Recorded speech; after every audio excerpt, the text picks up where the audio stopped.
আমার প্রিয় মা ও বোন, আমি কোরআন এবং হাদিসের আলোকে 11টি বিশেষ নাসিহা পেশ করতে চাই, যেগুলো আপনাদের জীবনকে আলোকিত করবে, দুনিয়াতে আপনাদেরকে মর্যাদার আসনে আসীন করবে, আর আখিরাতে আল্লাহ তাআলার কাছে আপনারা প্রিয় বান্দী হিসাবে উপস্থাপিত হবেন। আল্লাহর কাছে আল্লাহর প্রিয় বান্দী হিসাবে উপস্থাপিত হয়ে জান্নাত লাভ করতে পারবেন। এরকম 11টি পরামর্শ বা নাসিহা আপনাদের প্রতি আমার। নাম্বার 1, কোরআন এবং হাদিসের জ্ঞান অর্জন করা। এটা সকল পুরুষ এবং নারী সকলের জন্য ফরজ। কোরআন এবং হাদিসের জ্ঞান অর্জন করা আমাদের জন্য ফরজ। আমরা অনেকেই আছি যারা ইসলামের ফরজ বিধিবিধানগুলো জানি না। আমাদের যেগুলো অবশ্য কর্তব্য সেগুলো আমরা অনেকে জানি না, শুধু নামে মুসলমান।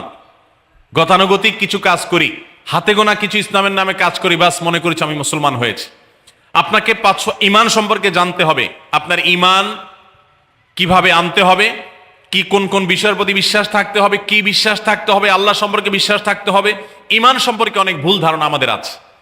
আমরা আল্লাহ সম্পর্কে বিস্তারিত জানি না, আখিরাত সম্পর্কে জানি না, নবী রাসূল সম্পর্কে জানি না। এগুলো সম্পর্কে সঠিক জ্ঞান অর্জন করতে হবে। 5 ওয়াক্ত নামাজ এর বিধিবিধানগুলো, কখন কোনটা পড়তে হয়, ওয়াক্ত কখন থাকে কখন যায়, অনেক মহিলা আছেন জানেন না, অনেক নারীরা আছেন, অনেক পুরুষরা আছেন জানেন না। তো এগুলো জানতে হবে।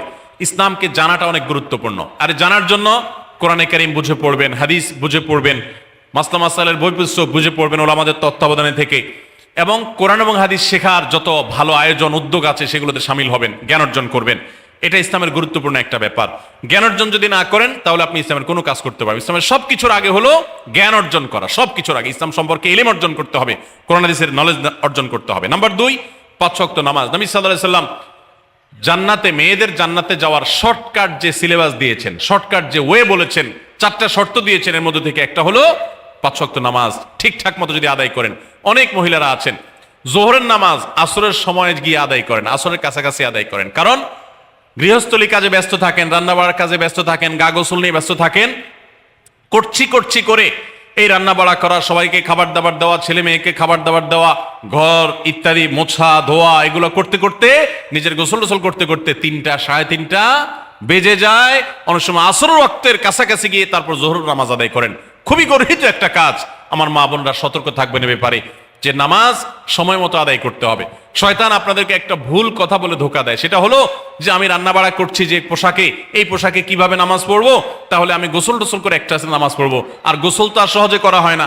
রান্না বাড়ার পরে সবাই বাড়ায় খাওয়াই দেওয়া, এরপরে ঘর দুয়ার পরিষ্কার করা, এরপরে সব কাজ শেষে গোসল করা, তারপরে গোসল করে এসে নামাজ পড়া, এসব করতে করতে শয়তান আপনার নামাজটা অনেক পিছায়া দেয়। মনে রাখবেন, আপনি যে পোশাকে কাজ করতেছেন ওই পোশাকে যদি দুর্গন্ধ না থাকে, খারাপ না থাকে, ভালো পোশাক হয়, তো ওই পোশাকে আপনি নামাজ পড়তে পারবেন। দুর্গন্ধ থাকলেও শরীরকে ফ্রেশ করার ব্যবস্থা আছে, আপনি ফ্রেশ করে আপনি নামাজে দাঁড়ায় যাবেন। এরপর নামাজ পড়ে বাকি কাজ করবেন। কাজকে বলবেন না যে নামাজকে বলবেন না যে আমার অনেক কাজ আছে, এগুলো শেষ করে নামাজ পড়বো। শয়তান আমাদেরকে ধোঁকা দেয়। এই জন্য মা বোনরা 5 ওয়াক্ত নামাজ সময় মতো আদায় করবেন, ঠিকঠাক মতো আদায় করবেন। অনেক মা বোনরা আপনারা নামাজ পড়েন, নামাজ হয় না। বাংলাদেশে বেশিরভাগ মহিলাদের, নারীদের মধ্যে একটা ভুল আছে নামাজ প্রসঙ্গে, সেটা হলো যে নামাজের মধ্যে সতরটা ভালো করে ঢাকেন না। সতর কি? মেয়েদের নামাজের মধ্যে মুখমণ্ডল ছাড়া, 2 হাতের কবজি ছাড়া তাদের মাথা থেকে পা পর্যন্ত পুরো শরীর তারা ঢেকে রাখবে। আজকাল নামাজের ওড়না পাওয়া যায়, এই ওড়নাগুলো পড়লে এই মুখমণ্ডল ছাড়া 2 হাত এক সহকারে ঢাকা থাকে, এভাবে ঢেকে রাখতে হবে। আপনি যদি নামাজ পড়েন, আপনার গলা দেখা যায়, আপনার কাঁধের কিছু অংশ দেখা যায়, চুল দেখা যায়, আপনার হাতের কনুই দেখা যায়, তাহলে সেক্ষেত্রে কিন্তু আপনার নামাজ হবে। পুরো নামাজ জুড়ে এরকম খালি থাকে এগুলো, তার নামাজ হবে না। অনেক বোনরা এটা জানেন না, তার নামাজটা ঠিকঠাক মতো পড়তে হবে জান্নাতে যাওয়ার জন্য। এটা পূর্ব শর্ত নাম্বার 2। নাম্বার 3, রমজান মাসে রোজা রাখা। রোজা রাখার ক্ষেত্রে আলহামদুলিল্লাহ মা বোনরা রাখেন সাধারণত, কিন্তু রোজা রেখে গীবত, মিথ্যা, শেকায়েত, মানুষের পেছনে সমালোচনা করা, এগুলো করলে গীবত নষ্ট হয়ে যায়। মুখ খারাপ করা, গীবত, এগুলো করলে রমজান নষ্ট হয়ে যায়, রোজা নষ্ট হয়ে যায়। এগুলো করা যাবে না, এগুলোতে বেঁচে থাকতে হবে। সেই সাথে অনেক মা বোন আছেন, একটু সন্তান গর্ভে আসছে, কিন্তু সন্তান দুধ কিংবা সন্তান দুধ পান করে, এই অজুহাত দিয়ে তিনি দেখা যায় যে রমজানের রোজা ঠিক মতো রাখেন না। এটা ভুল। বরং সামান্য একটু ঠুনকো অজুহাতে রমজানের রোজা বাদ দেওয়া যাবে না। যতক্ষণ পর্যন্ত শক্তি সামর্থ্য আছে রমজান রোজা ঠিক মতো রাখতে হবে। নাম্বার 3। 4 নম্বর হলো স্বামীর আনুগত্য করা। আমি সবসময় বলি এটা হলো মহিলাদের জন্য তিতা করল্লার আমল। তিতা করল্লা দিয়ে জুস বানায় খাওয়ানো, এটা যেরকম কষ্টের কাজ মানুষের জন্য, ঠিক একইভাবে মহিলাদের জন্য স্বামীর কথা শোনাটা এরকম কষ্টের কাজ। অনেক মহিলা আছে নামাজ পড়তে রাজি আছি, রোজা রাখতে রাজি আছি, তাসবিহ তাহলিল করতে রাজি আছি, কোরআন পড়তে রাজি আছি, মগর পুরুষের স্বামীর কথা শুনবো না। কেন তার কথা শুনবো কেন? আমি কি কম বুঝি? এই মানসিকতা আজ পশ্চিমা অপসংস্কৃতির যে ছোঁয়া আমাদের সমাজে এসেছে, লেগেছে, এটার কারণে আমাদের মা বোনদের মধ্যে তৈরি হয়েছে। এটা কখনো আমাদেরকে সুখী করতে পারে না। একটা ছোট মুদি দোকানেও একজনকে দায়িত্বশীল মানতে হয়, একজন মালিক হয়, আরেকজন অধীনস্থ হয়, একজন ম্যানেজার হয়, আরেকজন তার কর্মী হয়। এতটুক চেইন অফ কমান্ড যদি ঠিক না থাকে, তাহলে একটা ছোট দোকানও সুশৃঙ্খল ভাবে চলতে পারে না, সেটাও বিশৃঙ্খল হয়ে যাবে। তাহলে একটা সংসার, একটা পরিবারে একজনকে মুরব্বী না মানলে কিভাবে সেটা চলতে পারে? অবশ্যই একজন নারী তার স্বামীকে অভিভাবক মানবেন, মুরব্বী মানবেন, তাকে মেনে চলবেন।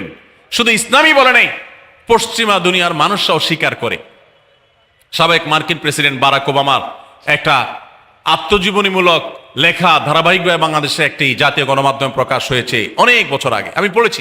সেখানে তিনি পরিষ্কার করে বলেছেন যে আমার দাদি নানীরা পারিবারিক জীবনে যতটা সুখী ছিল, এখন আমাদের স্ত্রী, আমাদের মেয়েরা ততটা সুখী না। অথচ তাদের তাদের এত বেশি শাড়ি চুড়ি, এত বেশি সাজগোজ, এত বেশি সুখ সমৃদ্ধির উপকরণ ছিল না আজকের মেয়েদের যতটা আছে। পারিবারিক শান্তি তখন যতটা ছিল, এখন তার ধারে কাছেও নেই।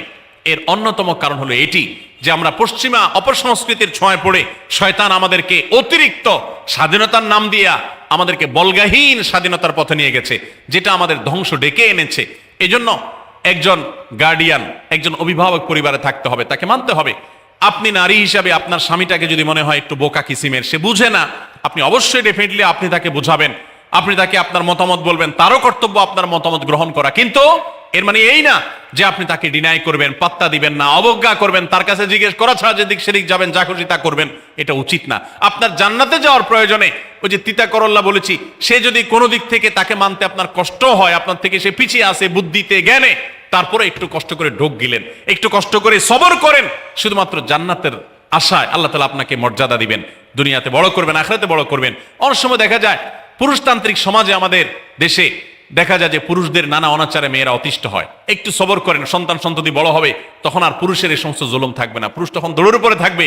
এই বাস্তবতা আমরা প্রত্যেকটা মানুষ উপলব্ধি করার কথা। অতএব মেয়েদের, মুসলিম নারীদের অত্যন্ত গুরুত্বপূর্ণ আরেকটি বিষয় হলো 4 নম্বর, যেটি বললাম, স্বামীর আনুগত্য করা।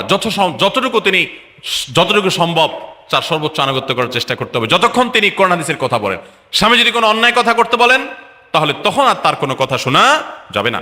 নাম্বার 5, একজন মুসলিম নারীর জন্য তার ইজ্জতের হেফাজত অত্যন্ত গুরুত্বপূর্ণ ব্যাপার। এমন একটা সমাজে আমরা বসবাস করতেছি, পাঠ্য বইয়ে শিক্ষার নামে আমাদের সন্তানদের চরিত্র নষ্ট করে দেওয়া হচ্ছে, বিবাহ বহির্ভূত সম্পর্ক করতে তাদেরকে উস্কানি দেওয়া হচ্ছে, শিক্ষার নামে কুশিক্ষা দেওয়া হচ্ছে, যার কারণে আমার সন্তান নষ্ট হয়ে যাচ্ছে।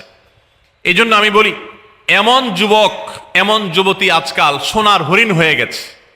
হাজারে 2-4 জন 10 জন যুবক পাওয়া যাবে কিনা সন্দেহ, যেই যুবক বুকে হাত রেখে বুক টান টান করে আল্লাহর শুকরিয়া আদায় করে বলতে পারবে তার যৌবনে কোনো হারাম স্পর্শ সে করে নাই, কোনো হারামের কাছে সে যায় নাই, তার চরিত্রকে সে হেফাজত করেছে, কোনো গুনাহে সে লিপ্ত হয় নাই, এরকম কথা বলার মতো যুবক খুব বেশি নাই আমাদের সমাজে। ধ্বংস করে ফেলা হয়েছে বিনোদনের নামে, শিক্ষার নামে, নানা নামে। এগুলো আমাদের দেশের সংস্কৃতি ছিল না। এদেশের মুসলমান তো বটে, এদেশের হিন্দুরাও পারিবারিক এই বন্ধনের মধ্যে থেকে তারা তাদের চরিত্রকে হেফাজত করে, বৈবাহিক সম্পর্ক ছাড়া কোনো প্রকার সম্পর্কের মাধ্যমে তাদের যৌন আকাঙ্ক্ষাকে মেটায় না। এটা এদেশের মাটির, এদেশের কালচার, এদেশের মানুষের কালচার, এদেশের সকল ধরনের মানুষের কালচার, কিন্তু এদেশের সেই সংস্কৃতিকে ধ্বংস করে দেওয়া হচ্ছে ছোট ছোট বাচ্চাদের বইয়ে এই বিবাহ বহির্ভূত সম্পর্কের কথা বলে। এই জন্য সচ্চরিত্র এখন সোনার হরিণ হয়ে গেছে। নবী সাল্লাল্লাহু আলাইহি সাল্লাম বলেছেন, মাইয়াজমান লি মা বাইনা লিহিয়াইহি ওয়া মা বাইনা রিজলাইহি আদমান লাহুল জান্নাহ। যে ব্যক্তি তার 2 চোয়ালের মাঝখানের অঙ্গ অর্থাৎ মুখ, আর যে ব্যক্তি তার 2 রানের মধ্যবর্তী অঙ্গ, তার লজ্জাস্থানকে হেফাজত করবে, অন্যায় খাতে ব্যবহার করবে না, এটার সংরক্ষণের দায়িত্ব এবং গ্যারান্টি যে ব্যক্তি নিজের ব্যাপারে নিজে নিবে, নবী সাল্লাল্লাহু আলাইহি ওয়াসাল্লাম বলেছেন, আমি তার জন্য জান্নাতের দায়িত্ব নিয়ে নিলাম। যে এটা 2টার দায়িত্ব নিতে পারবে, আমি তার জান্নাতের দায়িত্ব নিলাম। এবং নবী সাল্লাল্লাহু আলাইহি ওয়াসাল্লাম আরো বলেছেন, আকসারু মা ইউদখিলুন নাস আন-নার, মানুষকে সবচেয়ে বেশি জাহান্নামে নিয়ে যায় কোন জিনিসে? আল ফামু আল ফরজ, এই দুটি অঙ্গ, মুখ এবং লজ্জাস্থান। এই জন্য মা বোনরা, অনেকে আপনাদেরকে অনেক প্ররোচনা দিবে, অনেক গুনাহের পথে আহ্বান করবে। আপনাদের মেয়েরা স্কুল কলেজে পড়তে গেলে সেখানে অনেক অন্যায় আবেদন শুনবে, হারামের আহ্বান শুনবে। তাদেরকে সুশিক্ষা দিবেন যে আল্লাহ তাআলা তোমাকে যে চরিত্র দিয়েছে, এই যৌবন দিয়েছে, এটাকে যেখানে সেখানে ব্যবহার করলে হবে না। কিয়ামতের ময়দানে যুবকদেরকে আলাদা করে জিজ্ঞাসা করা হবে, তোমার যৌবনকালে কি করছো সেটা বলো, বুড়া বয়সে এসে কি করছো এটা ইম্পর্টেন্ট না, যৌবনকালে কি করে আসছো সেটার হিসাব দাও। যৌবনকে হেফাজত করার গুরুত্ব এত বেশি, আল্লাহ আলাদা করে জিজ্ঞাসা করবেন। এই জন্য মা বোনদের কর্তব্য তাদের মেয়েদেরকে, ছেলেদেরকে অসৎ চরিত্রতা থেকে হেফাজত করবেন, সংরক্ষণ করবেন, তাদেরকে বুঝাবেন, তাদেরকে সেভাবে বড় করবেন যে বিয়ে শাদীর মাধ্যমে, সাংসারিক জীবনের মাধ্যমে তোমরা তোমাদের এই জীবনকে তোমরা উপভোগ করবে। আল্লাহ তাআলা তোমাদের জন্য যে নিয়ামত রেখেছেন সে নিয়ামত তোমরা পাবে, কিন্তু অবৈধ উপায়ে কখনো তোমরা সেদিকে পা বাড়াবে না। যারা বাড়ায় তাদের দুনিয়াতেই ধ্বংস হয়, আখিরাত তো আছেই। এই অবৈধ সম্পর্ক করে সুখে থাকে খুব কম মানুষ। যারা যত বেশি এই জগতে যায় তারা তত বেশি অসুখী থাকে দাম্পত্য জীবনে। অতএব একজন নারী, তার 5 নম্বর গুরুত্বপূর্ণ বিষয় হলো তার ইজ্জতের হেফাজত, লজ্জাস্থানের হেফাজত এবং তার চরিত্রের হেফাজত। আল্লাহ তাআলা আমাদের মা বোনদেরকে সেই তৌফিক দান করুন। অনেক সময় দেখা যায় যে সবই ঠিক আছে, আপনি সোশ্যাল মিডিয়াতে পুরুষের ছবি দেখে, ভিডিও দেখে আপনি হারাম আনন্দ পাচ্ছেন।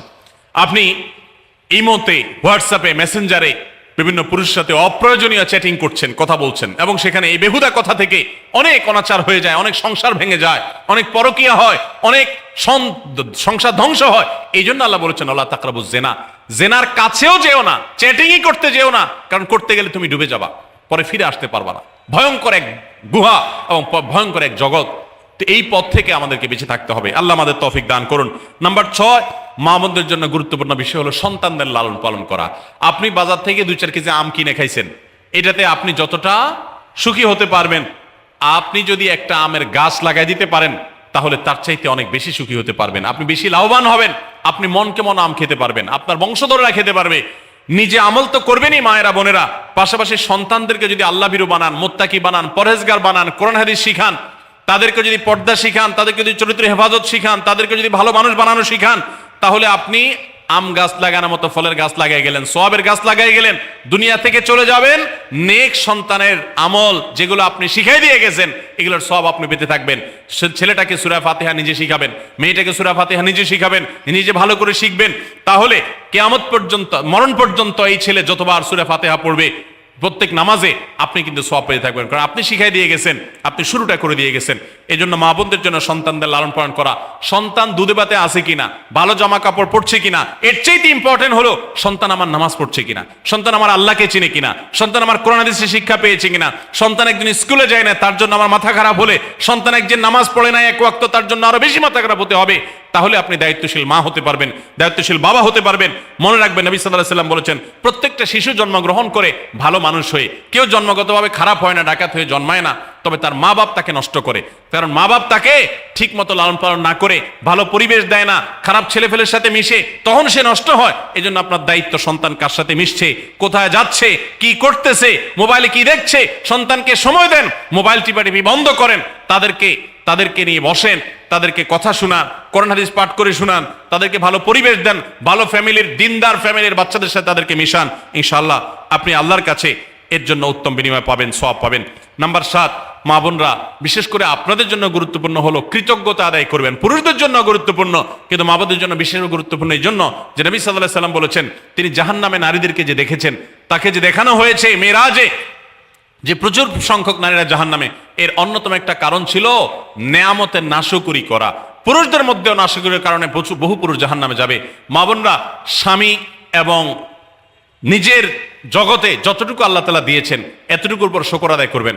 আপনার স্বামী মানুষটা হয়তো মুখটা খারাপ, কিন্তু তার শরীরটা ভালো আছে, সে আপনাকে উপার্জন করে এনে খাওয়ায়। অনেক মহিলা আছে, তার স্বামী হয়তো অ্যাক্সিডেন্ট করে পঙ্গু হয়ে গেছে, সে হয়তো বিছানা শুয়ে বাকি জীবন কাটিয়েছে, তার কষ্টের কোনো শেষ নাই। আপনার স্বামী হয়তো বা তার কোনো দিক থেকে দুর্বলতা আছে, আবার বহু দিক থেকে তার ভালো গুণ আছে। একই কথা পুরুষদের জন্য ইসলাম নির্দেশ করেছে যে তার স্ত্রীর একটা গুণ খারাপ দেখে যদি তার কষ্ট লাগে, তো সে চিন্তা করলে 10টা গুণ ভালো দেখবে, সেটা দেখে শুকর আদায় করা উচিত।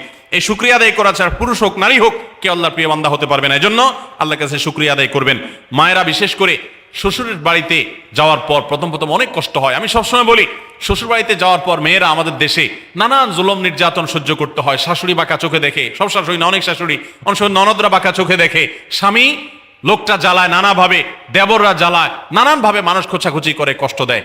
একটু ধৈর্য ধারণ করেন, আল্লাহ তাআলা আপনার সংসারে যখন 2-4টা সন্তান দিবে, এরা যখন বড় হয়ে যাবে, এগুলো সব আপনার বাহিনী হয়ে যাবে, তখন দেখবেন ওই বুড়া আস্তে আস্তে চুপসে গেছে, বুড়ার বড় কোনো গলা নাই, বড় কোনো কথা নাই, কারণ পোলাপান সব মায়ের পক্ষে থাকে, বুড়া সব আস্তে আস্তে সাইজ হয়ে যায়। এই জন্য মা বোনরা সবর করবেন, ধৈর্য ধারণ করবেন, খবরদার ধৈর্য হারা হবেন না, শুকর আদায় করবেন। নাম্বার 8, কখনো মুখ খারাপ করবেন না, গালিগালাজ করবেন না, অভিশাপ দিবেন না। অনেক সময় পোলাপান একটু উল্টাপাল্টা করলে তাদেরকে অনেক মা অভিশাপ দিয়ে দেন, গজব ঠাডা দিয়ে দেন, বদদোয়া করেন, মুখ দিয়ে খারাপ কথা বলে ফেলেন। এগুলো খুব খারাপ জিনিস।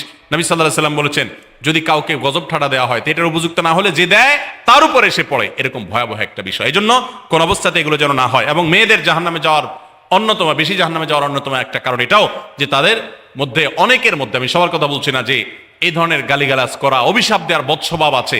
এই বদস্বভাব বহু পুরুষের মধ্যেও আছে, সবাইকে ছাড়তে হবে। নাম্বার 9, আত্মীয়তার বন্ধন রক্ষা করার পরে দায়িত্বশীল হতে হবে।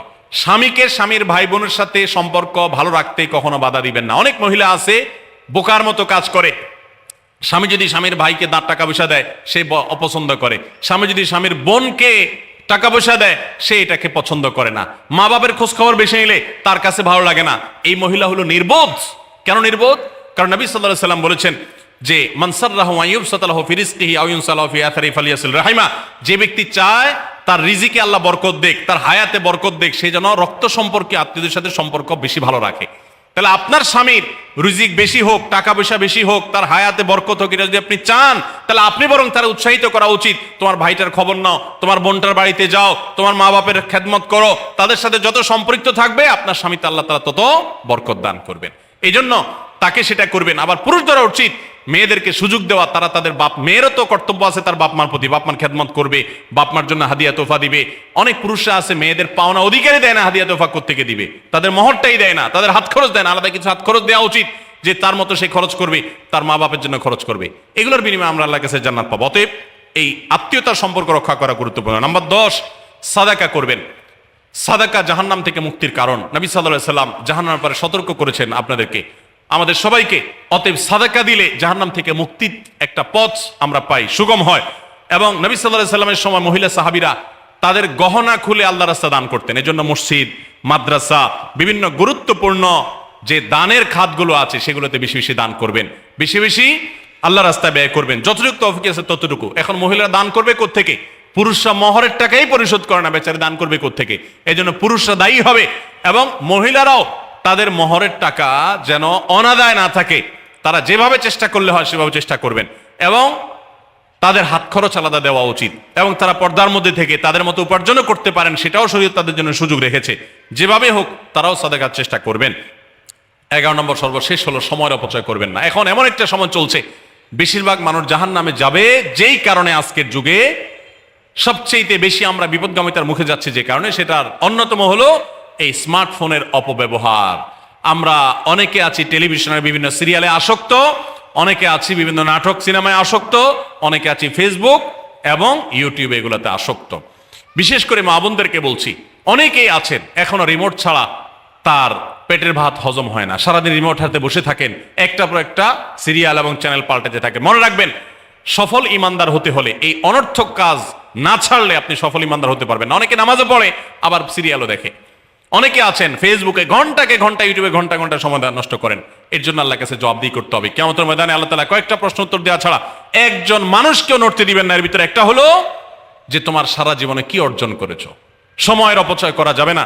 সময় হলো জীবনের সবচেয়ে মূল্যবান সম্পদ। অতএব আল্লাহ তাআলা আমাদের সবাইকে জীবনের এই অমূল্য সম্পদ সময়কে সংরক্ষণ করার তৌফিক দান করুন। মা বোনরা, আপনাদেরকে আমি আল্লাহর ওয়াস্তে উপদেশ করতেছি, যারা বদভ্যাস আছে ফেসবুক ইউটিউবে ঘন্টা ঘন্টা পড়ে থাকার, প্রয়োজনে এগুলো সব ডিলিট করে দেন মোবাইল থেকে। প্রয়োজনে আপনি এই মোবাইল বিক্রি করে বাটন ফোনে চলে যান। নিজের বদভ্যাসকে নিয়ন্ত্রণ করতে না পারলে প্রথমে চেষ্টা করেন, এরপর না পারলে প্রয়োজনে বাদ দিয়ে দেন। আল্লাহর জন্য যদি এই ত্যাগটা করেন, কি আমাদের বলতে পারেন, আল্লাহ গুনাহ থেকে বাঁচার জন্য, তোমাকে খুশি করার জন্য আমি স্মার্টফোন পর্যন্ত রাখি নাই, বাটন ফোনে চলে গেছি। আল্লাহ তাআলা খুশি হবেন ইনশাআল্লাহ বিইذنিল্লাহ। বহু মায়েরা তাদের সন্তান নষ্ট হয়ে যাচ্ছে এই মোবাইলের আসক্তি, সিরিয়ালের আসক্তির কারণে। তাদের স্বামীর সাথে সম্পর্ক নষ্ট হয়ে যাচ্ছে এই সমস্ত আসক্তির কারণে, অনেক গুনাহের পথে তারা চলে যাচ্ছেন এই সমস্ত আসক্তির কারণে। এই জন্য এগুলোকে নিয়ন্ত্রণ না করলে আপনি কখনো নেককার হতে পারবেন না। আপনার সন্তানকে মোবাইল দেখে খাওয়াবেন না। আমি আমার সন্তানকে মোবাইল দেখে খাওয়াই না। আমরা সব জায়গায় বলি মোবাইল দেখা, কার্টুন দেখায়, মোবাইল দেখায় বাচ্চাকে খাওয়াবেন না। বাচ্চা কাচ্চা এখন ক্রেজি হয়, আধপাগল কিসিমের হয়, জিদি হয়, বদমেজাজি হয়, ভাঙচুর করে। কেন হয়? কারণ সারাদিন আপনি ওর মোবাইলে কি দেখান? কার্টুন দেখান। কার্টুন মানে কি? মার মার, কাট কাট, হ্যাঁ, সবকিছু ধ্বংস করে ফেলা, গুলি করা, বোমা মারা, হ্যাঁ, সাপ হয়ে সব খেয়ে ফেলা, এটাই তো। এগুলো বাচ্চাদেরকে ক্রেজি করে, বাচ্চাদেরকে মানসিকভাবে অসুস্থ করে, ধ্বংস করে দেয়। তাদেরকে ফিজিক্যাল খেলাধুলা, শারীরিকভাবে করতে পারে এরকম খেলাধুলার ব্যবস্থা করেন, দৌড়াদৌড়ি করার ব্যবস্থা করেন। বাচ্চারা সুস্থ থাকবে, ভালো থাকবে। মোবাইল থেকে তাদেরকে বাঁচান, টেলিভিশন থেকে তাদেরকে বাঁচান, এবং কার্টুন থেকে, ভিডিও গেমস থেকে তাদেরকে বাঁচান। না বাঁচাতে পারলে আপনার দুনিয়া আখিরাত সব ধ্বংস হয়ে যাবে। অতএব আজকের মাহফিল থেকে আসুন, প্রতিজ্ঞা করি যে আমরা সময় নষ্ট করব না, সময়ের অপচয় করব না, প্রয়োজন ছাড়া মোবাইল হাতাহাতি ঘাটাঘাটি করব না, ঘন্টায় ঘন্টা মোবাইলকে সময় দিব না। অনেক মেয়েরা আছেন, অনেক পুরুষরা আছেন, এই একটি অপকর্মের কারণে তার শিক্ষা জীবন ধ্বংস হয়ে যায়, চাকরি নষ্ট হয়ে যায়, ব্যবসা লাডে উঠে, মা বাবার সাথে সম্পর্ক নষ্ট হয়, স্বামী স্ত্রীর সম্পর্ক নষ্ট হয়, সাংসারিক জীবন ধ্বংস হয়ে যায়, সবকিছু ধ্বংস হয়ে যায় শুধু এই মোবাইল ফোনের অনিয়ন্ত্রিত ব্যবহার করার কারণে। যারা মোবাইলকে নিয়ন্ত্রণ করতে পারেন না, ডাইরেক্ট হয়ে গেছেন, সারাক্ষণ হাতে হাতে মন চায়, তারা একটা শক্ত সিদ্ধান্ত নেন, প্রয়োজনে আমি স্মার্টফোন বিক্রি করে দিব।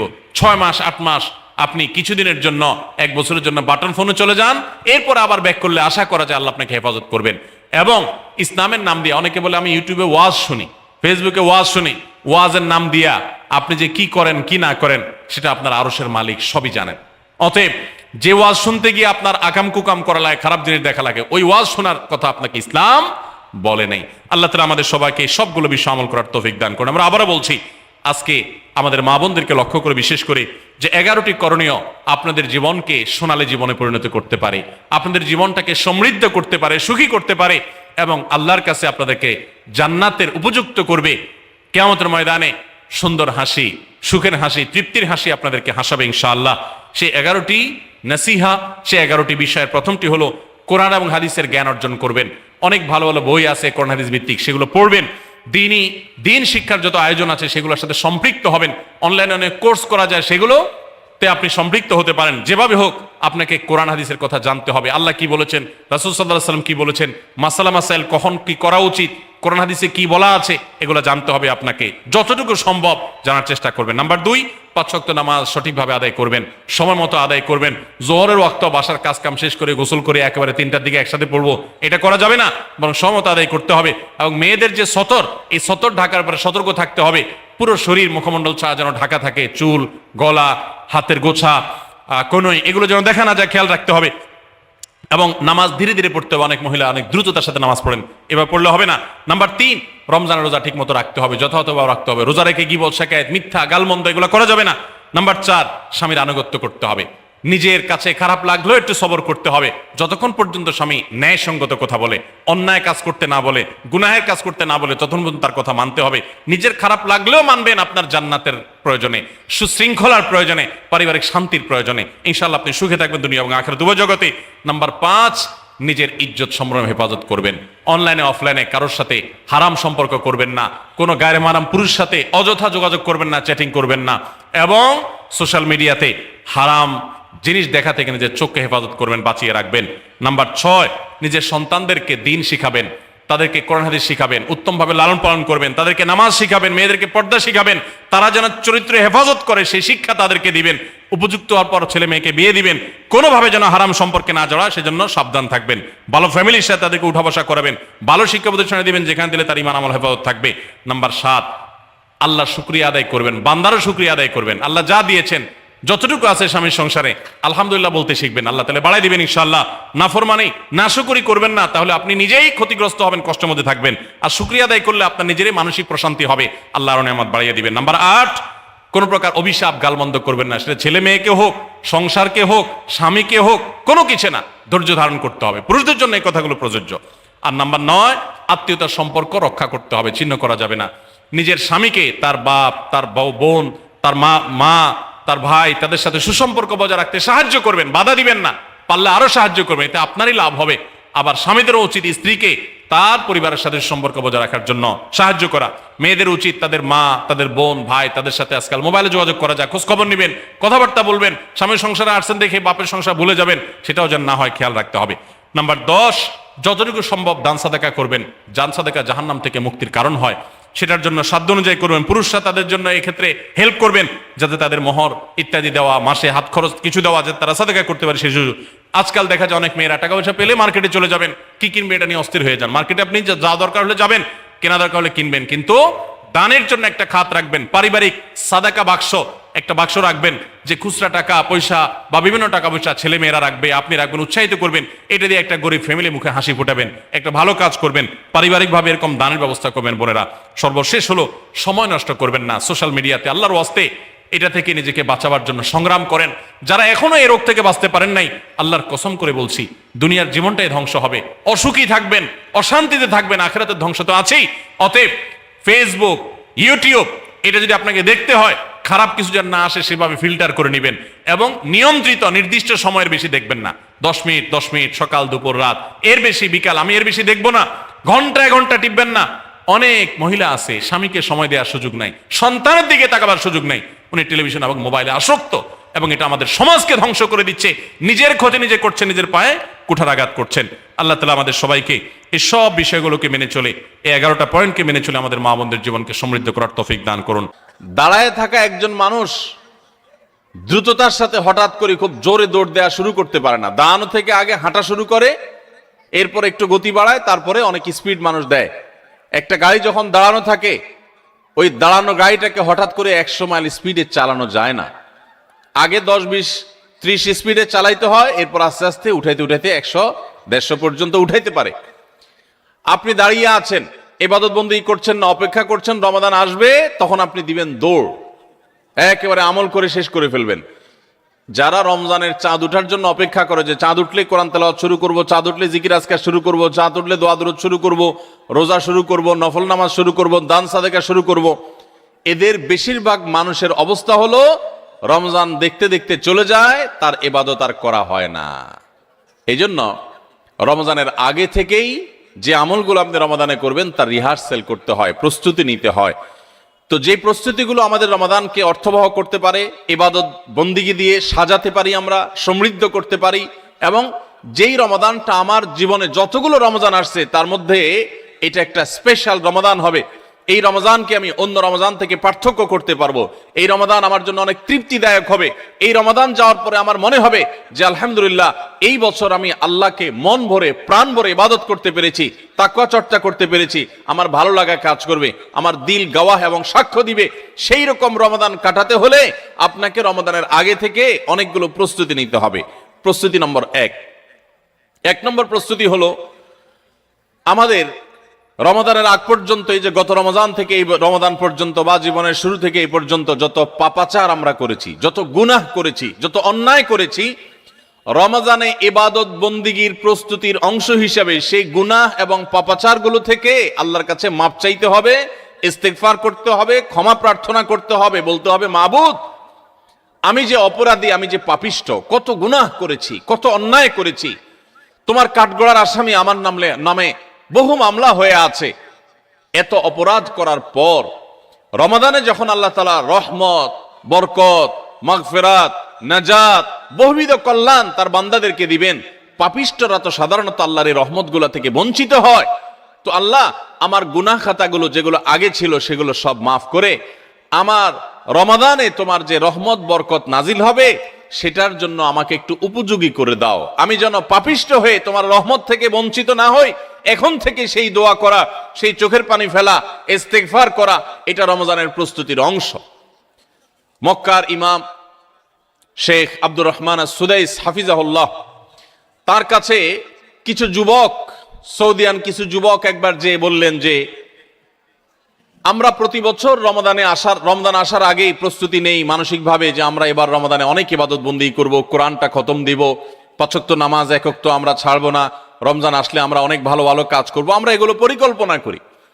কিন্তু দুঃখের বিষয় হলো দেখতে দেখতে রমজানটা চলে যায়, শেষের দিকে আফসোস হয় এবং একটু খারাপ লাগা কাজ করে, এবং দিন শেষে রমাদান পার হয়ে যায়।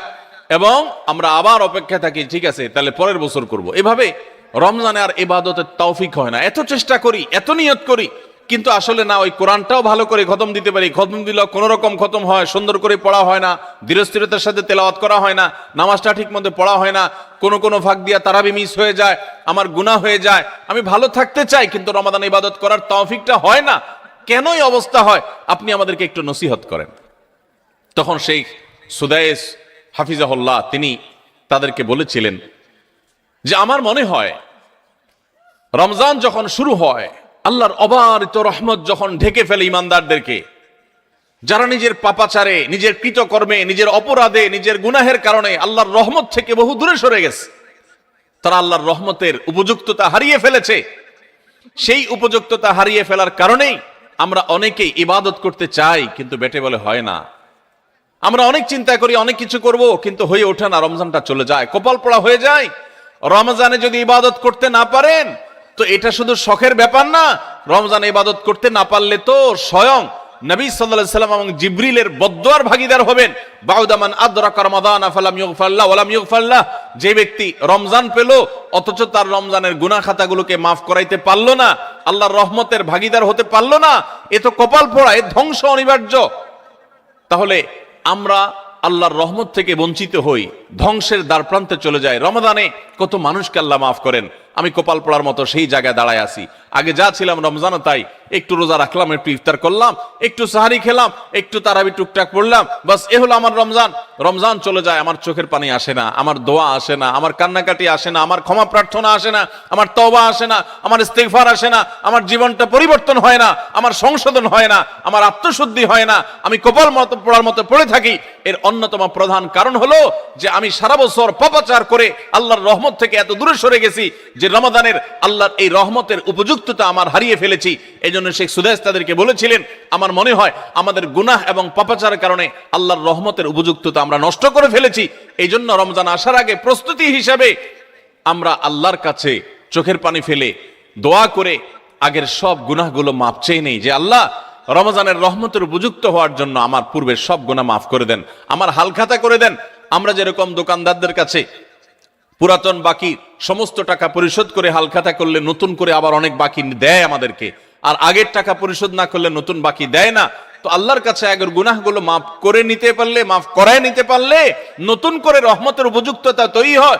এই জন্য রমজানের প্রস্তুতির অংশ হিসেবে প্রথম প্রস্তুতির কথা বলেছি, আল্লাহর কাছে আসুন, নিজের কৃত পেছনের সমস্ত গুনাহ, সমস্ত খাতা, সমস্ত ভুল, সমস্ত বিচ্যুতি, সমস্ত ত্রুটি, সমস্ত পাপাচার, সমস্ত জুলুম, যত অন্যায় করেছি, চোখের গুনাহ করেছি, মুখের গুনাহ করেছি, মোবাইলে গুনাহ করেছি, ফেসবুক ইউটিউব মোবাইল করেছি, যত গুনাহ করেছি সমস্ত গুনাহ থেকে আল্লাহর কাছে মাফ চাই এবং দোয়া করি, আল্লাহ তুমি সব গুনাহগুলো মাফ করো, তুমি আহকামুল হাকিমিন, তুমি গফুরুর রহিম, তুমি সবকিছু করতে পারো। রমজান আসছে, প্রতিবারই আমার রমজান দেখতে দেখতে চলে যায়, ইবাদত করতে পারি না, এবার আমি তোমার রহমত পেতে চাই মাবুদ, এই জন্য তুমি আমাকে মাফ করে দাও। এই জন্য প্রথম প্রস্তুতি হলো আল্লাহর কাছে তওবা ইস্তেগফার করে নিজের গুনাহগুলোকে ধুয়ে মুছে পরিষ্কার করে রমজানের জন্য রহমতের অপেক্ষা করা। চেষ্টা করবো না ইনশাআল্লাহ? আল্লাহ আমাদের সবাইকে, আমরা যারা আছি, যারা শুনছি, আল্লাহ আমাদের সবাইকে আপনি রমাদান আসার আগে আগে আমাদের গুনাহগুলোকে মাফ করে আপনার রহমত থেকে দূরে সরার মতো যে সমস্ত অপরাধ করে বসে আছি, আল্লাহ সেগুলো থেকে আমাদের ফিরে আসার তৌফিক দেন এবং আমাদের গুনাহ খাতাগুলো মাফ করে দেন। ভাইরা আমার, তাহলে এক নম্বর প্রস্তুতির কথা বললাম, রমজানের প্রস্তুতির অংশ হিসাবে সকল গুনাহ খাতা থেকে আল্লাহর কাছ থেকে মাফ চেয়ে নিজের প্রোফাইলটাকে ক্লিন করে ফেলবো, সব পরিচ্ছন্ন করে ফেলবো, নতুন করে হালখাতা করে রমজানের জন্য শুরু করতে পারি। তাহলে দেখবেন ইবাদতের স্বাদ পাওয়া যাচ্ছে, ইবাদতের তৃপ্তি পাওয়া যাচ্ছে, ইবাদত করতে ভালো লাগার কাজ করছে। আল্লাহ আমাকে, আপনাকে, আমাদের সবাইকে সেই তৌফিক দান করুন। দ্বিতীয় যে করণীয় আছে রমজানের প্রস্তুতির অংশ হিসাবে, সেটা হলো রমজান মাসের যে ফজিলত এবং মর্যাদা আছে, রমজান মাসের রোজার যে মাসলা মাসাইল আছে, এগুলো এখন থেকে শেখা শুরু করতে হবে। তাহলে মানসিকভাবে আপনি প্রস্তুতি নিতে পারবেন যে রমাদান আসছে। আপনি রমজান শুরু হওয়ার পরে যদি এবার মাসলা শেখা শুরু করেন তো শিখতে শিখতেই তো আপনার কয়েকদিন চলে যাবে, একটা মাস দেখতে দেখতে চলে যায়। এই জন্য রমজানের প্রস্তুতির অংশ হিসাবে এখন থেকে রমজানের কি মর্যাদা, রোজার কি মর্যাদা, মানুষকে ইফতার করালে কি লাভ, রমজান মাসে গুনাহ থেকে বেঁচে থাকার অপরিহার্যতা কি রয়েছে, রোজা রেখে যদি আমি গুনাহ করি তাহলে রোজার কোনো লাভ নেই, উপাস থাকার মতো, এগুলো আগে থেকে জানতে হবে, শিখতে হবে, বুঝতে হবে। রমজানের ফাজাইল এবং মাসাইল, রমজানের তাৎপর্য, মাহাত্ম্য, মর্যাদা কি সেগুলো জানবো এখন থেকে, এবং করণীয় কি সেগুলো আমরা ঠিক করব। আমাদের একটা বক্তব্য ইউটিউবে আছে, রমজানের 27টি স্পেশাল আমল, বিশেষ আমল, এগুলো রমাদানের জন্য স্পেশাল। এই 27টি আমল প্রিন্ট করে বা হাতে কলমে কাগজে লিখে আপনি কোথাও টাঙায় রাখেন। এখন থেকে দেখা শুরু করেন যে 27টা আমলের সবগুলো আমি পুরো মাস ব্যাপী করব, কোনটা আমি বাদ দিব না।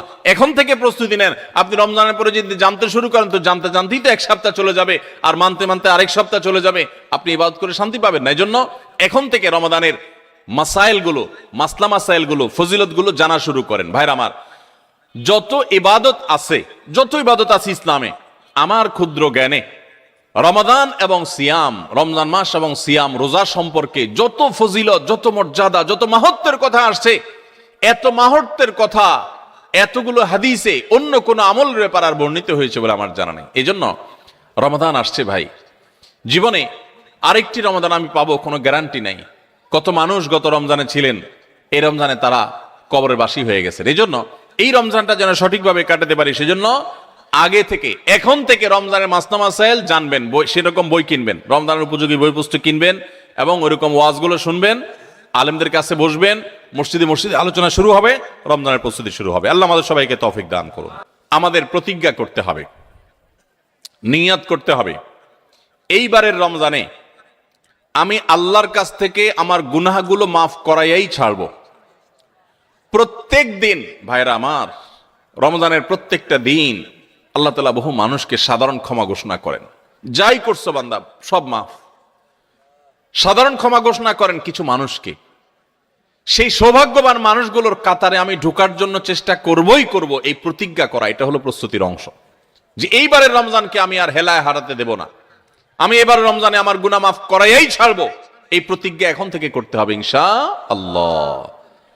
প্রতিজ্ঞা করবেন তো ইনশাআল্লাহ, যে যেই কোনো কিছুর বিনিময় হোক আল্লাহর কাছ থেকে ক্ষমা আমি আদায় করেই ছাড়বো, আমি আল্লাহর কাছ থেকে ক্ষমা নিয়েই ছাড়বো।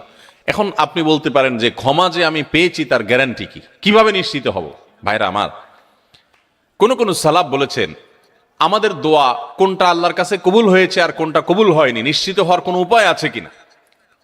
তো তারা বলেছেন যে যেই দোয়ার পর, যে কান্নাকাটির পর, যে প্রার্থনার পর, যে মুনাজাতের পর আপনার মানসিক প্রশান্তি অনুভব হয়, আপনার মনের মধ্যে এক ধরনের সুখ অনুভব হয়, তৃপ্তি অনুভব হয়, আপনার প্রশান্তির এক বাতাস বয়ে যায়, খুব ভালো লাগা কাজ করে যে আমি দোয়া করেছি, আল্লাহর কাছে চোখের পানি ফেলেছি, কান্নাকাটি করেছি, ভালো করে মনোযোগী দোয়া করতে পেরেছি। এরকম যদি তৃপ্তি অনুভব হয় তাহলে সুধারণা করতে পারেন যে আল্লাহ আপনার দোয়াটা কবুল করেছেন।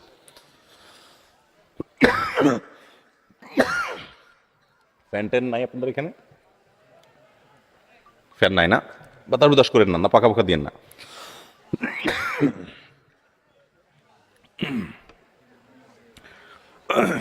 তাহলে রমাদানের প্রস্তুতির অংশ হিসেবে আমরা আল্লাহ রাব্বুল আলামিনের মাগফিরাত এবারের রমজানে আদায় করেই ছাড়বো, এই প্রতিজ্ঞা এখন থেকে করতে হবে। সাধারণ নিয়ত না, প্রতিজ্ঞা, পাক্কা নিয়ত করতে হবে। চেষ্টা করবো না ইনশাআল্লাহ যে আমি আল্লাহর কাছ থেকে আমার গুনাহগুলোকে মাফ করাইয়াই ছাড়বো।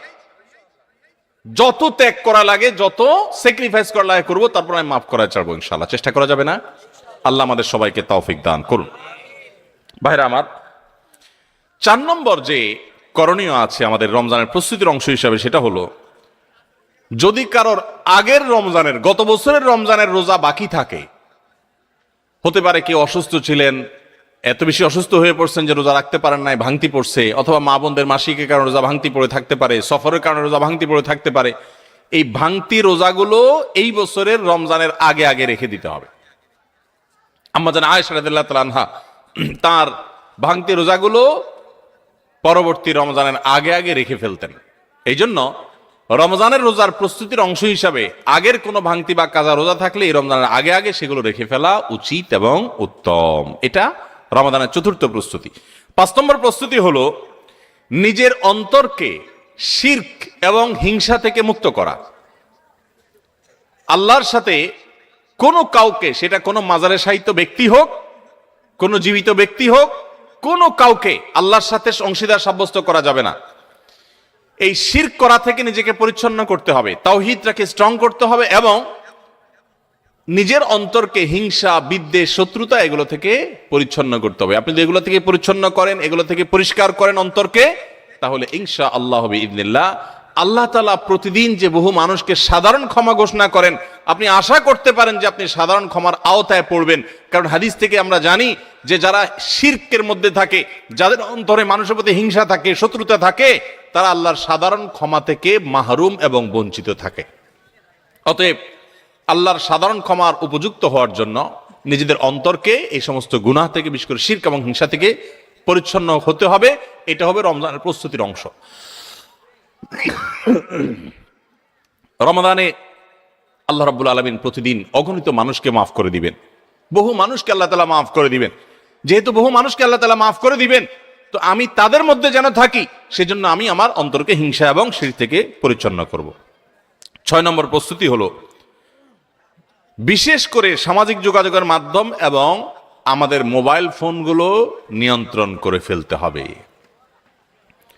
যেগুলো আমাদের ইবাদত বন্দেগীর ক্ষেত্রে বড় ধরনের বাধা সৃষ্টি করে।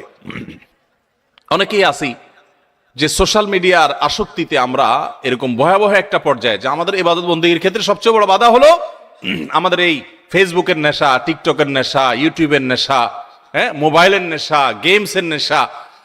অন্তত রমজান মাস উপলক্ষে আমরা আমাদের এই সমস্ত বিষয়গুলো থেকে যদি বেরিয়ে আসতে পারি, এটা হবে সবচেয়ে বড় কার্যকর পদক্ষেপ, সবচেয়ে বড় প্রস্তুতি, সবচেয়ে বাস্তবসম্মত প্রস্তুতি। যদি আপনার হিম্মত থাকে, শুনেন, নেক আমল করার জন্য কিছু বুকের বল লাগে, মেরুদণ্ড লাগে, এগুলো সবাই পারে না। এগুলোর জন্য সৎ সাহস লাগে। ইমানদার যুবক, আমার জীবনটা শেষ হয়ে যাচ্ছে, হেয়ালিপনায়, হেলায় পেলায়, যা খুশি তা করে জীবনটা পার করে ফেলছি, এই মোবাইল স্ক্রিনের পিছনে আমার পুরো জীবনটা বরবাদ করে ফেলছি, আর কত? আলাম ইয়ানিল্লাযীনা আমানু আন তাখশা কুলুবুহুম লিযিকরিল্লাহ। আল্লাহ বলেছেন, আল্লাহর স্মরণে অন্তর বিগলিত হওয়ার মতো সময় কি ইমানদারদের এখনো আসেনি? যুবক ভাই আমার, সালহাতু সঙ্গে বুদি দিল খারাস আজ মুদে এক জামানা খাকে বাস। বহু বছর তো পাথর হয়েছিলে, আসুন এই রমাদানটা একটু মাটি হয়ে দেখি, একটু চোখের পানি ফেলে দেখি, একটু কান্নাকাটি করে দেখি। সোশ্যাল মিডিয়ার মজা তো বহু লুটেছেন, এবার আসন্ন রমাদানকে কেন্দ্র করে আসুন সোশ্যাল মিডিয়া থেকে নিজের আইডি, নিজের প্রোফাইলটাকে ডিঅ্যাক্টিভ করে ফেলান। 1 মাসের জন্য, মরে যাবেন না, একটু কষ্ট হবে, বন্ধু বান্ধবের সাথে বিচ্ছিন্ন হয়ে যাবেন, কিচ্ছু আসবে যাবে না। আমি আল্লাহর শপথ করে বলতে পারি, যদি সৎ সাহস করে এগুলো ডিলিট করে ফেলতে পারেন, পুরো অ্যাপ আইডি যদি ডিঅ্যাক্টিভ করে ফেলতে পারেন, অ্যাক্টিভিটি যদি বন্ধ করে ফেলতে পারেন, 1টা মাসের জন্য যদি আপনি নিয়ন্ত্রণ করতে পারেন নিজেকে, দেখবেন মাস শেষে আপনার অবর্ণনীয় এক তৃপ্তি এবং ভালো লাগা কাজ করছে। এই জন্য সৎ সাহস করতে হয়, হিম্মত করতে হয় যে আসন্ন রমাদানে আমার ইবাদতে বড় বাধা হলো আমার এই ফোনের নেশা, মোবাইল টিপাটিপির নেশা, সো আমি এটা থেকে বেরিয়ে আসব। আমরা যদি সৎ সাহস করি, হিম্মত করি, নিয়ত করি যে আমি এই রমাদানটাকে ইবাদতে কাটাবার প্রয়োজনে আমি কোরআন তেলাওয়াত করব, আমি বই পুস্তক পড়বো, আমি সুন্দর করে নামাজটা পড়বো, আমি আমার অন্যান্য কাজকাম করব, স্টুডেন্ট হলে পড়ালেখা করব, অন্যান্য কাজকাম করব, এর বাইরে আমি আমার সময়ের অপচয় থেকে বাঁচার জন্য আমি এই অপারেশন করব, নিজের প্রতি নিজে এই শক্ত এবং কঠিন অভিযান পরিচালনা করব। যদি আমরা নিয়ত করি, আল্লাহ তাআলা আমাদেরকে সাহায্য করবে। নিয়ত করা যাবে না ইনশাআল্লাহ? আল্লাহ আমাদের সবাইকে এই নিয়ত করার মতো সৎ সাহস দান করুন। আমি সেই যুবক দেখার সৌভাগ্য অর্জন করেছি, যেই যুবক রমাদানের শুরুতেই মোবাইল থেকে এরকম অ্যাপ ডিলিট করে ফেলে দেয়, ইবাদতের জন্য নিজেকে প্রস্তুত করে। ভাইরা আমার, বন্ধু বান্ধব অনেক কথা বলবে, হাসাহাসি করবে, কিয়ামতের ময়দানে এই হাসাহাসি করা মানুষগুলো আপনার কোনো কাজে আসবে না। আপনার আল্লাহর সামনে আপনাকে জবাবদিহি করতে হবে। রমাদান পেয়ে ইবাদত করতে পারলেন না, জবাবদিহি করা লাগবে। সো আমরা আমাদের ইবাদতে যে সমস্ত বাধা বিপত্তি আছে, সেগুলো বিশেষ করে সোশ্যাল মিডিয়া এবং মোবাইল নিয়ন্ত্রণ করব ইনশাআল্লাহ, চেষ্টা করবো না ইনশাআল্লাহ। 7 নম্বর প্রস্তুতি হলো, গত বছর, তার আগের বছর রমজানে আমি ইবাদত কেন করতে পারি না, কি কি সমস্যা ছিল? আমার অমুক দোস্তটা ওর কারণে তারাবিটা পড়া হয় না, কারণ ও ওই টাইমে ফোন দেয়, আড্ডা মারতে বলে, অথবা তমুক কারণে আমার পড়ালেখাটা হয় না, অমুক নেশার কারণে হয় না, কি কারণে হয় না, প্রত্যেকেরটা আলাদা আলাদা। আমার গত রমজানে আমি কোরআনটা পুরো ভালো করে সুন্দর করে খতম দিতে পারি নাই কেন? শুরু তো করছিলাম কিন্তু শেষ করতে পারি নাই কেন? আমার গত রমজানে যে তারাবি কয়েকদিন মিস হয়েছিল, সেটা কেন মিস হয়েছিল? আমার গত রমজানে যে ভালো কাজগুলোর পরিকল্পনা ছিল, সেগুলো কেন হয় নাই? সেই বিষয়গুলো আমাদের চিহ্নিত করতে হবে, খুঁজে বের করতে হবে, বের করে এইবারের রমাদানে যেন সেগুলো রিপিট না হয়, সেগুলো যেন আর পুনরায় দেখা না দেয়, আগে থেকে সিদ্ধান্ত নিতে হবে এবং প্ল্যান করতে হবে যে আমার গত রমজানে কি সমস্যা ছিল, ও শেষের দশকে যে আল্লাহ লাইলাতুল কদর রেখেছেন, ওই দশকটাতে আমার ঈদের কেনাকাটার কারণে আমি এগুলো করতে পারি নাই, তাহলে এবছর ঈদের ঝামেলা আমি আগেই সেরে ফেলবো। আমি বাড়ি যাওয়ার নাম করে যাইতে একদিন, আসতে যাইতে একদিন, পথে একদিন, যাওয়ার পরে আবার শরীরকে ফ্রেশ করতে আরেক দিন, আমার শেষের 27তম রাত, আমার 28তম রাত, শেষের রাতগুলো ইবাদত করতে পারি নাই, মার্কেটে ঘুরছি, শপিং মলে ঘুরছি, আমার জিন্দেগি বরবাদ করছি। তাহলে গত বছর আমার ইবাদতের ক্ষেত্রে যেগুলো বাধা ছিল, যেগুলো কাঁটা ছিল, এই বছর সেগুলোকে আগে থেকে দূর করার পরিকল্পনা করতে হবে। এটা হলো রমজানের প্রস্তুতি। কথা বুঝেন নাই? মা বোনরা ইফতার বানাইতে বানাইতে ইফতারের আগে দোয়া কবুল হয়, মূল্যবান সময়টা নষ্ট করে ফেলছেন, পারেন নাই। তো এই বছর পরিকল্পনা করেন যে আগে থেকে যেই জিনিসগুলো তৈরি করে রাখা সম্ভব, যতটুকু গোছায় রাখা সম্ভব সেগুলো গোছায় রাখবো।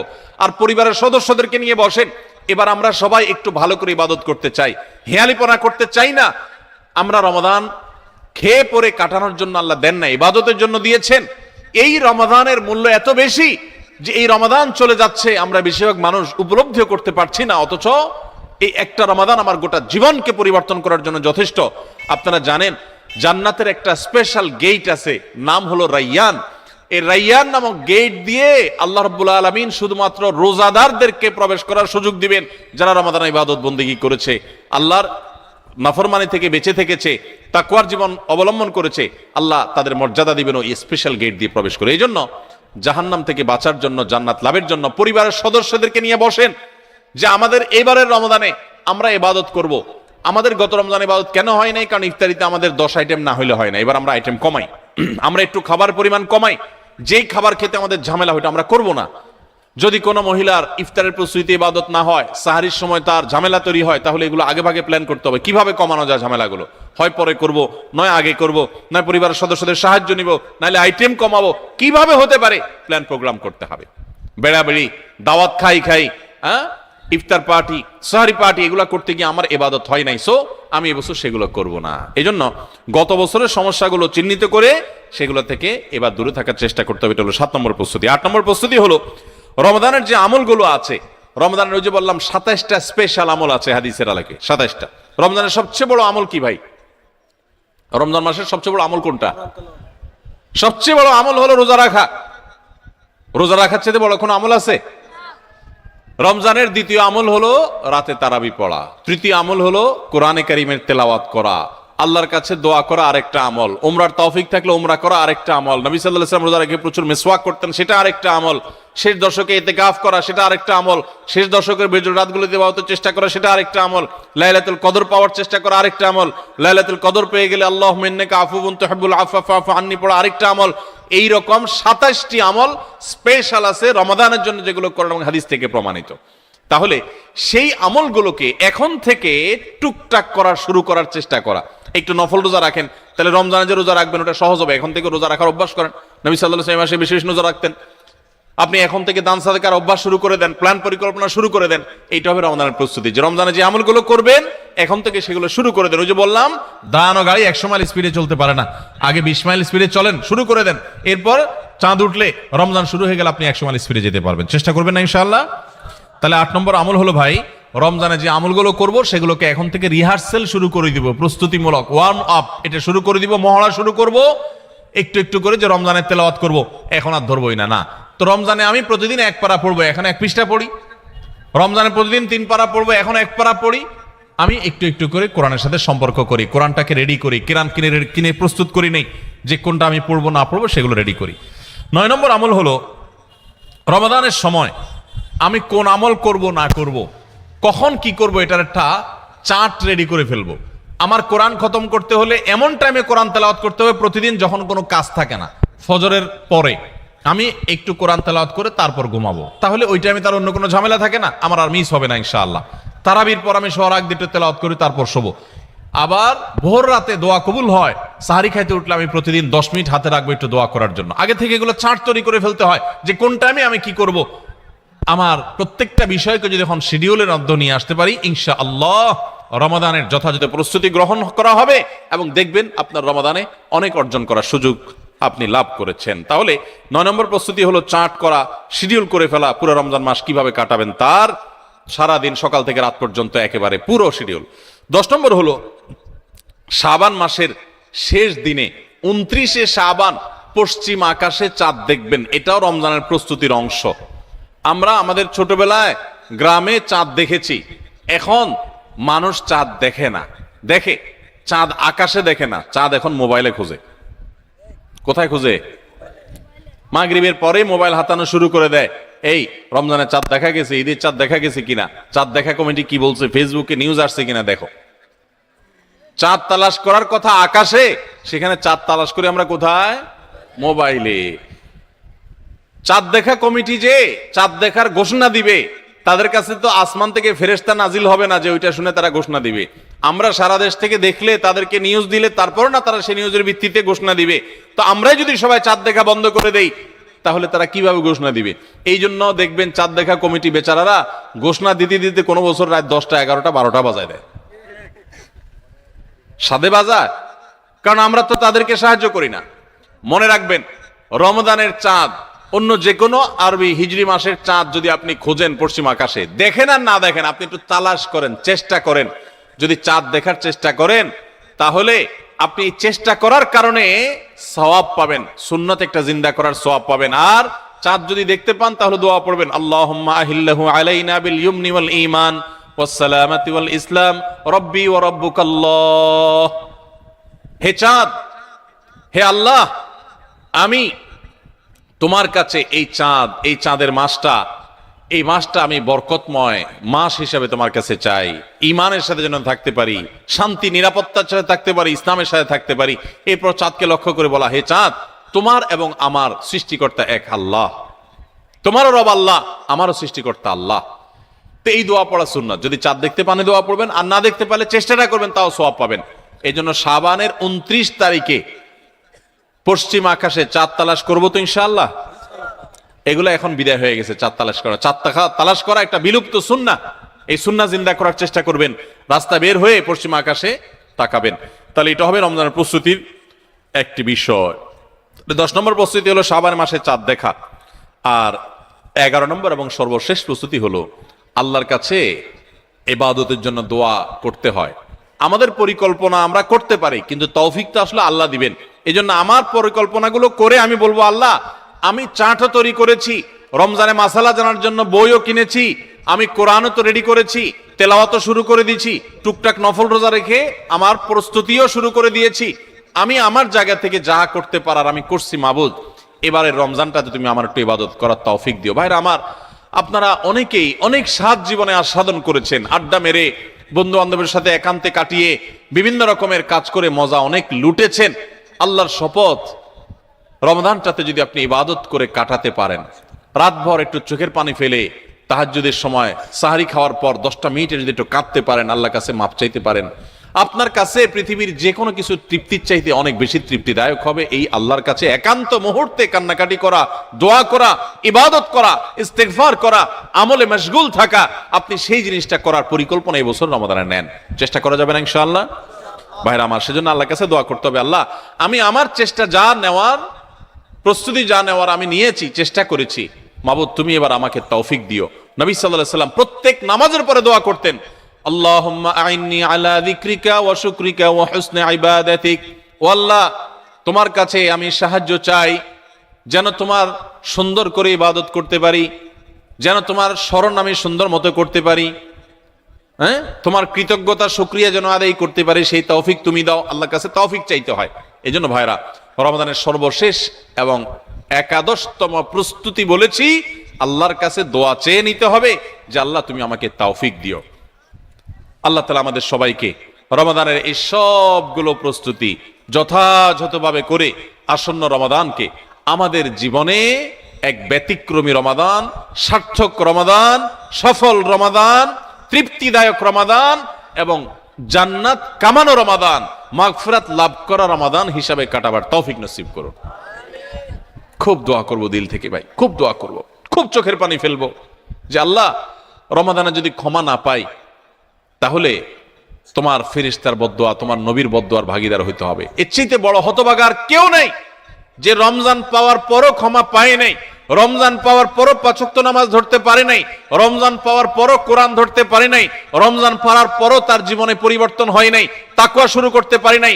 এর চাইতে হতভাগা, এর চাইতে কপাল পড়া আল্লাহর জমিনে আরেকটা নেই ভাইরা আমার। সেজন্য এবারের রমাদানটাকে আমরা একটু নড়ে চড়ে বসে ভিন্নভাবে কাটাবার চেষ্টা করি। আল্লাহ হে আরশে আজিমের মালিক, আপনি আমাদের সবাইকে তৌফিক দান করেন। আমরা চেষ্টা করব না ইনশাআল্লাহ ভাই রমাদানকে সুন্দরভাবে কাটাবার জন্য এখন থেকে প্রস্তুতি নিব না ইনশাআল্লাহ। আমি এক নজরে আবারও আপনাদেরকে এই 11টা প্রস্তুতির কথা বলে দিচ্ছি। সর্বপ্রথম প্রস্তুতি হলো রমাদানে যেন আমি ইবাদতের তৌফিক আল্লাহর কাছ থেকে পাই, রহমত যেন পাই, সেজন্য আমার পেছনের গুনাহগুলো থেকে আল্লাহর কাছ থেকে মাফ চেয়ে নিব। রমজানের প্রস্তুতির অংশ হিসাবে আগের গুলো মাফ চাই নিব, আল্লাহ আমাকে মাফ করে দাও। বেশি বেশি ইস্তেগফার পড়বো, সাইয়্যিদুল ইস্তেগফার পড়তে পারি। আল্লাহুম্মা আনতা রাব্বি লা ইলাহা ইল্লা আনত, আল্লাহ আপনি আমার রব, আপনি ছাড়া সত্যিকারের কোনো মাবুদ নাই। খালাকতানি, আপনি আমাকে সৃষ্টি করেছেন। ওয়া আনা আবদুক, আমি আপনার গোলাম। ওয়া আনা আলা আহদিকা ওয়া ওয়াদিকা মাস্তাতাতু, যতটুকু পেরেছি আল্লাহ আপনার সাথে কৃত অঙ্গীকার আর ওয়াদাকে রক্ষা করার চেষ্টা করেছি। আউযু বিকা মিন শাররি মা সানাত, আল্লাহ আমি যে সমস্ত অপকর্ম নিজে করেছি আমি আপনার কাছে পানা চাই সেগুলোর ক্ষতি থেকে, এগুলোর কারণে যেন আমি বঞ্চিত না থাকি, রমাদানে কপাল পোড়াদের কাতারে যেন শামিল না হই, আমি যেন তৌফিক পাই। আউযু বিকা মিন শাররি মা সানাত আবু লাকা বিনিআমাতিকা আলাই, আল্লাহ যত নিয়ামত আপনি দিয়েছেন আমি স্বীকার করি। ওয়া আবু লাকা বিযামবি, আমি যত পাপাচার করেছি মাবুদ আমি স্বীকার করি। ফাগফিরলি ফাইন্নাহু লা ইয়াগফিরুয যুনুবা ইল্লা আনত, ও মালিক আপনি ছাড়া আর কেউ পাপাচার মাফ করতে পারে না, এখতিয়ার কারণ নাই, আপনি একটু মাফ করে দেন। আল্লাহর কাছে মাফ চাইবো, মাফ চেয়ে রমজানের জন্য প্রস্তুতি নিব, চেষ্টা করবো তো ইনশাআল্লাহ। নাম্বার 2, রমজানের ফাজাইল মাসাইল, মাহাত্ম্য, মর্যাদা, মাসলা মাসাইল এগুলো জানার জন্য এখন থেকে সেরকম বই পুস্তক কিনে পড়া শুরু করে দিব, ওইরকম আলোচনা শোনা শুরু করে দিব, জ্ঞান অর্জন করা শুরু করবো রমজান সংক্রান্ত। এটা দ্বিতীয় প্রস্তুতি। 3 নম্বর হলো আল্লাহর কাছে এইবারের রমজানে আমি মাগফিরাত এবং নাজাত পেতে চাই, ক্ষমা পেতে চাই, আল্লাহর রহমত পেতে চাই। এই জন্য দৃঢ় প্রতিজ্ঞা করব যে এবার আমি কিছু একটা করবো ইনশাআল্লাহ, এবং এটা সারাক্ষণ নিজেকে জল্পনা কল্পনা করতে থাকা, প্রস্তুত করতে থাকা মানসিক ভাবে। নাম্বার 4 নম্বর প্রস্তুতি হলো আগের বছরের কোনো রোজা ভাঙতি থাকলে সেগুলো আদায় করে ফেলা। 5 নম্বর প্রস্তুতি হলো নিজের অন্তরকে শিরক এবং হিংসা, বিদ্বেষ, শত্রুতা এগুলো থেকে পরিচ্ছন্ন করা। কারোর প্রতি দুঃখ আছে, হিংসা আছে, দুঃখটা হিংসার লেভেলে চলে গেছে, তো আপনি সেই হিংসাটা দূর করে ফেলান, সবাইকে মাফ করে দেন, ফ্রেশ হয়ে যান, কারণ রমজান আসছে।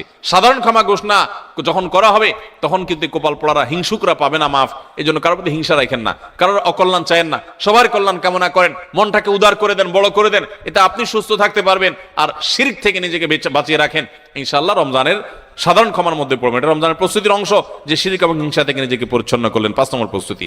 6 নম্বর প্রস্তুতি হলো সোশ্যাল মিডিয়া, ফেসবুক ইত্যাদি নেশা এবং স্মার্টফোন পারলে গলা চিপে বন্ধ করে ফেলান। 1 মাসের জন্য বাটন ফোনে চলে যান অন্তত, এবং আইডি ডিঅ্যাক্টিভ করে ফেলান। একটু হিম্মত করেন, সৎ সাহস করেন, মরে যাবেন না। একটু কষ্ট হবে, এতটুকু কষ্ট যদি না করেন কোন মুখে আল্লাহর কাছে আপনি জান্নাতের দাবি করবেন? একটু সোশ্যাল মিডিয়াকে 1 মাসের জন্য নিয়ন্ত্রণ করার যদি নিয়ত করতে না পারেন, আল্লাহর কাছে কোন মুখে জান্নাতের আশা করবেন, দাবি করবেন?